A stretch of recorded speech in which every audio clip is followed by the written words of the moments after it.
Dans cette vidéo, je vais t'expliquer comment partir en tant qu'au pair aux États-Unis. Alors au pair, si tu sais pas ce que c'est tout simplement en fait partir dans une famille américaine, donc dans une famille sur place là-bas aux États-Unis pour t'occuper de leurs enfants.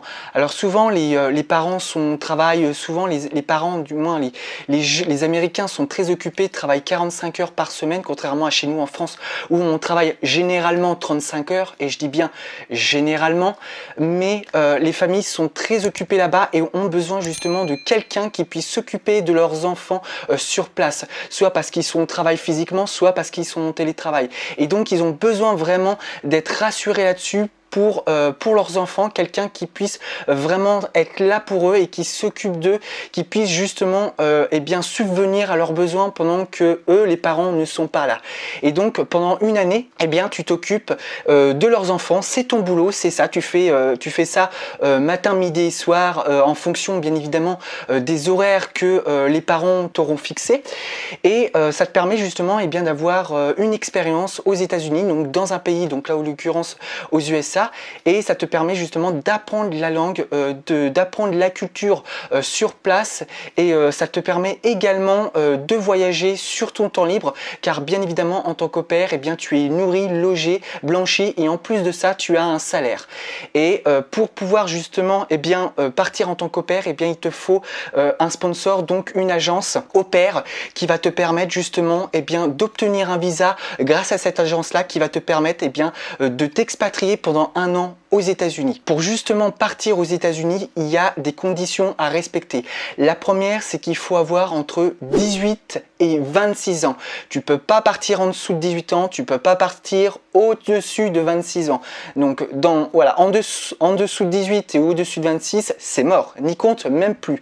Il faut vraiment être dans cette tranche d'âge pour pouvoir partir. Donc c'est la première condition. La deuxième condition, c'est tout simplement avoir un diplôme ou être sur le point d'obtenir un diplôme secondaire, comme par exemple le baccalauréat, donc ça peut être général, ça peut être un bac pro, ça peut être par exemple un CAP ou je ne sais quoi, tout ce qui te permet en fait d'avoir un diplôme d'études secondaires, peu importe le niveau à partir du moment où tu obtiens le baccalauréat. Donc ça, c'est la deuxième condition. La troisième condition, et je pense que c'est peut-être le plus important, c'est tout simplement de ne pas avoir d'antécédents judiciaires. Il faut avoir un casier judiciaire vide. Donc si tu as par exemple volé un petit bonbon dans une épicerie et que tu te fais coffrer, là je crois que c'est mort pour toi, ou même si tu touches à la drogue, si tu as des ennuis avec la justice, que ce soit par exemple avec un tribunal ou avec la police ou la gendarmerie, là je peux te dire que c'est mort. Et c'est pas moi qui le dis, c'est Gandalf.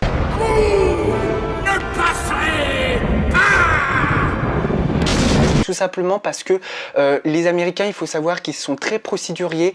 Le moindre petit truc, ils sont prêts à te tomber dessus, contrairement à chez nous en France où on laisse davantage les choses un petit peu plus, on fait du lest un petit peu, on laisse davantage les choses se faire comme ça.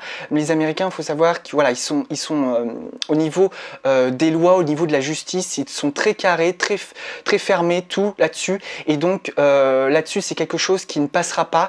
Et ce qui est tout à fait normal, c'est que la famille dans laquelle tu vas passer une année va t'embaucher pour t'occuper de leurs enfants. Et ils ont besoin d'investir leur argent dans quelqu'un qui est sûr et qui pourra vraiment être là pour leurs enfants et leur apprendre justement les bonnes manières, car en tant qu'au pair, tu as une place très importante dans l'éducation des enfants. Et donc voilà, il faut être très rigoureux là-dessus. C'est pour ça que le casier judiciaire vierge est vraiment primordial pour pouvoir te faire sponsoriser par une agence. La quatrième condition pour pouvoir partir aux États-Unis et qui est pour moi encore très logique, c'est bien évidemment la disponibilité. Tu dois être disponible durant les 12 prochains mois suivant ton inscription. Après, tu peux, par exemple, si l'aventure te plaît, tu peux faire une seconde année. Après, c'est à toi de t'arranger avec la famille et l'agence avec laquelle tu pars. Si tu as envie de rester avec la même famille, tu peux. Si tu as envie de changer de famille, tu peux également, à condition bien évidemment que ça se passe bien, que ton année se passe bien et que tu remplis remplissent bien les critères d'éligibilité, donc les critères qui te permet de t'occuper des enfants durant 1 an et te permet également de faire des études à côté de ton boulot d'au pair pour pouvoir justement remplir ces conditions et pouvoir faire une deuxième année soit dans la même famille, soit dans une autre famille dans le même état ou dans un autre état des États-Unis. La 5e condition, c'est l'expérience. Alors l'expérience, quand je dis l'expérience, il faut avoir de l'expérience avec les enfants. Alors les filles, il n'y aura pas trop de mal, ça ira assez rapidement, il faut à peu près 200 heures d'expérience auprès des enfants. Pour les garçons, pour moi, ça a été beaucoup plus long, il a fallu à peu près 400 à 500 heures, donc le double, voire peut-être même plus du double. Les garçons, ça demande plus de temps du fait que les familles ont du mal en fait à accorder leur confiance à des garçons du fait, je sais pas, peut-être que c'est... Bon, ça fait un petit peu sexiste, hein, dit comme ça, mais c'est le cas, les filles, il faut moins d'heures que les garçons. Et moi, il a fallu que je fasse beaucoup plus d'heures qu'une fille en général pour que je puisse être éligible pour partir en tant qu'au pair aux États-Unis. Donc sachez que les filles, c'est sûr, ça sera 200 heures. Pour les garçons, c'est à redemander auprès de l'agence, mais normalement, c'est à peu près 400, 500 heures, quelque chose comme ça qu'il faut faire auprès des enfants. Alors ça peut être du babysitting, ça peut être dans les centres de loisirs, ça peut être dans tout ce qui est un petit peu jeunesse et sport, des choses comme ça. Tout ce qui peu importe le métier que tu fais avec les enfants, à partir du moment où tu es en contact direct auprès des enfants, c'est comptabilisé dans tes heures pour ton expatriation pour entrer dans les conditions d'au pair. Voilà. La 6e condition pour pouvoir partir donc en tant qu'au pair, c'est tout simplement avoir le permis de conduire. Si tu n'as pas le permis de conduire, je te conseille vivement de t'inscrire dans une auto-école, de faire ton code et de passer ton permis, car bien évidemment, les familles ont besoin d'avoir un au pair qui puisse conduire les enfants à leurs activités ou chez le médecin ou chez des amis, et les parents ne sont pas forcément toujours là pour justement conduire leurs enfants, et donc ils ont besoin de compter sur leur au pair pour pouvoir conduire les enfants vers leur destination, vers leurs activités quotidiennes de la semaine. Et la dernière condition pour pouvoir être éligible en tant qu'au pair, et c'est tout simplement la santé. Il faut être en bonne santé. Pourquoi être en bonne santé? Tout simplement parce que les Américains ne veulent pas en fait que tu sois au crochet de la société et que tu viennes par exemple, parce qu'il faut beaucoup de soins médicaux aux États-Unis qui coûtent énormément cher. Donc là-dessus, il faudra voir auprès de ton agence, mais tu auras une assurance santé qui te couvrira sur tout l'ensemble de ton aventure en tant qu'au pair aux États-Unis. Mais ils veulent avant tout que tu sois en bonne santé.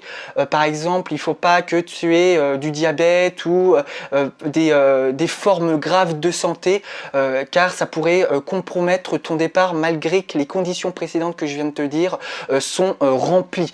Et donc ça, la santé, c'est très important aux États-Unis. Il faut être en bonne santé. Je pense que c'est pas que le programme d'au pair où il demande d'être en bonne santé, c'est partout. C'est dans toutes les demandes pour pouvoir s'expatrier aux États-Unis, quel que soit le visa, quelle que soit la demande. Il faut être en bonne santé pour pouvoir partir, car les États-Unis veulent des gens qui soient opérationnels et qui ne soient pas justement donc au crochet de la société. Il faut savoir que les États-Unis sont là pour faire de l'argent et non en perdre. Et voilà, c'est pour ça qu'il faut être en bonne santé pour partir, et ça c'était la dernière condition pour être éligible en tant qu'au pair aux États-Unis. Alors moi je suis parti avec une agence qui a pu me sponsoriser, donc cette agence par laquelle je suis parti, elle s'appelle Cultural Care Au Pair, mais tu en as deux autres. Donc il y en a une qui s'appelle Au Pair in America et l'autre s'appelle Au Pair Care. Donc ce sont les trois agences les plus connues pour pouvoir partir aux États-Unis. Je te mettrai le lien des trois sites en dessous pour que tu puisses voir en fonction de ton budget et en fonction des conditions qui te paraissent le mieux pour toi par rapport à ce que tu veux. Les programmes d'au pair en général sont les mêmes. Donc voilà, il faudra juste que tu choisisses la bonne agence pour toi. Voilà un petit peu pour t'expliquer comment partir en tant qu'au pair aux États-Unis. Si tu as aimé cette vidéo, n'hésite pas à t'abonner en cliquant sur le bouton s'abonner juste en dessous de cette vidéo et activer la cloche juste à côté du bouton s'abonner pour pouvoir être au courant de mes prochaines vidéos. Et donc nous on se retrouve pour la prochaine vidéo.